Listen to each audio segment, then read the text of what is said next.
আসসালামু আলাইকুম। Welcome back. এর আগে আমরা জেনেছিলাম ফটোগ্রাফিতে সাবজেক্ট জিনিসটা কি। আজ আমরা জানবো ফটোগ্রাফিতে ফিগার টু গ্রাউন্ড জিনিসটা কি। ফটোগ্রাফিতে ফিগার টু গ্রাউন্ড হচ্ছে ফটোগ্রাফিতে যে বস্তুটা বা যে সাবজেক্টটা আমরা দর্শকদেরকে দেখাতে চাই ওই জিনিসটা আরো ক্লিয়ারলি, আরো ভিজুয়ালি আপিলিং করে দর্শকদের কাছে উপস্থাপন করা। তো এটার জন্য যে টেকনিকটা ওটাকে আসলে ফিগার টু গ্রাউন্ড বলে।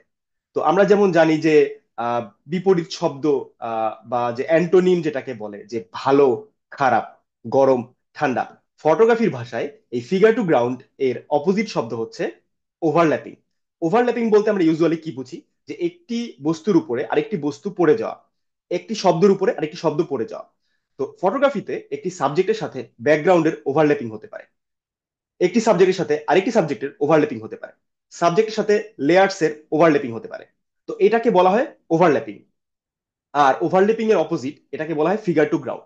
যখন একটি ছবিতে বা ফটোগ্রাফিতে আমরা সাবজেক্ট সহ অন্য অন্য যে আদার ভিজুয়াল এলিমেন্ট গুলো আছে ওই এলিমেন্ট গুলাকে যখন সুন্দরভাবে দর্শকের সামনে উপস্থাপন করতে পারি তখনই আসলে তো ওই ছবিটা একটা কথা বলে, যাকে আমরা ভিজুয়াল স্টোরি টেলিং বলি। কিন্তু যখন ছবিটায় কোনো ভিজুয়াল এলিমেন্ট গুলা গোছানো ভাবে নেই তখন দর্শকরা আসলে পাজলড হয়ে যায় যে তারা আসলে কোন বস্তুটার প্রতি ফোকাস করে। তো ফিগার টু গ্রাউন্ড জিনিসটা আমাদেরকে হেল্প করে বা দর্শকদেরকে হেল্প করে যে সাবজেক্টটা এবং আদার জিনিসগুলোকে বোঝার জন্য মেসেজটা যাতে আরো ক্লিয়ার হয়। তো ফিগার টু গ্রাউন্ড আমরা কেন করব? কারণ যাতে দর্শকরা ফটোগ্রাফিটার মিনিংটা ভালোভাবে বুঝতে পারে। এবং ফিগার টু গ্রাউন্ড আসলে কেন দরকার বা কিভাবে আমরা করব, এটা চারটা উপায় আছে। যে চার ভাবে আমরা ফটোগ্রাফির ফিগার টু গ্রাউন্ডটাকে আরো ইমপ্রুভ করতে পারি সে চারটা টেকনিক হলো: এক, ফটোগ্রাফির কন্ট্রাস্টটাকে অনেক ইমপ্রুভ করা; দুই, ফটোগ্রাফিতে ফ্রেমিং ইউজ করা; তিন, ফটোগ্রাফির ব্যাকগ্রাউন্ডকে আরো সিম্পলিফাই করা; চার, ফটোগ্রাফির ডেপথ অফ ফিল্ড আরো বাড়িয়ে দেওয়া। তো এই চারটি দিয়ে আমরা ছবিকে আরো বেশি ফিগার টু গ্রাউন্ড করতে পারি। আমরা কিন্তু মনে রাখবো যে ফিগার টু গ্রাউন্ড ছাড়া কিন্তু দর্শক আপনার ছবিকে মনে রাখবে না। হ্যাঁ, হয়তো দর্শক দেখে যাবেন কিন্তু ছবিটাকে মনে রাখার দর্শকের প্রয়োজন নাই। চলুন আমরা দেখে নেই ফটোগ্রাফিতে ফিগার টু গ্রাউন্ডের কিছু টেকনিক। আমরা এই যে ছবিটা এখানে দেখতে পাচ্ছি যে একটা বাচ্চা ও কিছু মালামাল নিয়ে একটি হলুদ ব্যাকগ্রাউন্ডের সামনে দিয়ে হেঁটে যাচ্ছে। এখানে কিন্তু আমরা যদি আহ বাচ্চাটাকে এমন ভাবে প্লেস করতাম যাতে করে ওই পিছনে যে কালো ব্যাকগ্রাউন্ডের জানলাগুলা ওটার সামনে বাচ্চা চলে আসে তাহলে কিন্তু আমরা সাবজেক্ট যেটা কিনা ওই বাচ্চাটা ওটাকে আসলে আলাদা করতে পারতাম না বা পৃথক করতে পারতাম না ব্যাকগ্রাউন্ড থেকে। কিন্তু এখন যেহেতু ব্যাকগ্রাউন্ডটা অনেক ক্লিয়ার এবং হাই কন্ট্রাস্টের কারণে কিন্তু আমরা বাচ্চাটিকে ক্লিয়ারলি দেখতে পাচ্ছি। এটাই আসলে ফিগার টু গ্রাউন্ড। আমরা পরে এখানে দেখতে পাচ্ছি যে আমরা যদি ওইটাকে ইনভার্ট করে দেই তাহলে কিন্তু ওই যেটা হোয়াইট ব্যাকগ্রাউন্ড বা লাইট ব্যাকগ্রাউন্ড ছিল ওটা হয়ে যাচ্ছে ডার্ক।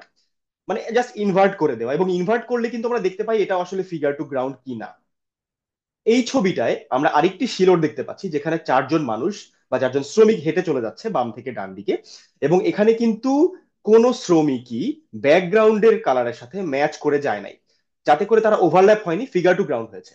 এবং ফিগার টু গ্রাউন্ডের কারণে কিন্তু আমরা তাকে স্পষ্টভাবে বুঝতে পারছি। এবং আমরা যদি আরেকটু খেয়াল করি যে চারটি সাবজেক্টের কোন সাবজেক্টটি কিন্তু একজন আরেকজনের সাথে ওভারল্যাপ হয়নি, তার মানে ব্যাকগ্রাউন্ড টু সাবজেক্ট যেমন ওভারল্যাপ হয় নাই সেম ভাবে সাবজেক্ট টু সাবজেক্ট টু সাবজেক্টও ওভারল্যাপ হয় নাই।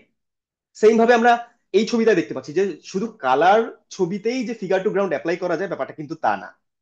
এখানে আমরা দেখতে পাচ্ছি যে বাম পাশের ছবিতে বাবা এবং ছেলে দুইজনের ব্যাকগ্রাউন্ডটা খুব সিম্পলিফাইড। তার মানে ওই যে একটা টেকনিক বলেছিলাম যে ব্যাকগ্রাউন্ড সিম্পলিফিকেশন করে আসলে ফিগার টু গ্রাউন্ড করা যায়, এটা তার একটা অ্যাপ্লাই।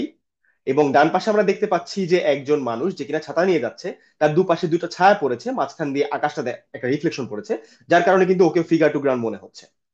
এই ছবিতে সেম ভাবে ডেপথ অফ ফিল্ডের কারণে এবং কুয়াশার কারণে কিন্তু ব্যাকগ্রাউন্ড খুব খুব সিম্পলিফাই, বাট লোকটিকে কিন্তু আমরা স্পষ্টভাবে বুঝতে পারছি, তার মানে এটিও ওভারল্যাপ হয় নাই, ফিগার টু গ্রাউন্ড হয়েছে। ইনভার্ট করে দেখিয়েছি। এবং ফ্রেমিং যেটা কথা বলছিলাম, ফ্রেমিং আরেকটি টেকনিক যাতে করে চার পাশের বস্তুগুলোর থেকে যে সাবজেক্টটা মেইন ওটাকে আমরা আলাদা করতে পারছি বা পৃথক করতে পারছি। সেম ভাবে এখানে কোনো বাচ্চার সাথে আসলে ওভারল্যাপ হয় নাই, কেউ মিলে যাচ্ছে না কারোর সাথে, এটাই ফিগার টু গ্রাউন্ড। সেম ভাবে এখানেও যে এলিমেন্ট গুলো বা যে গল্পগুলো দেখতে পাচ্ছি কোনোটি কোনোটির সাথে আসলে মিলে যায়নি।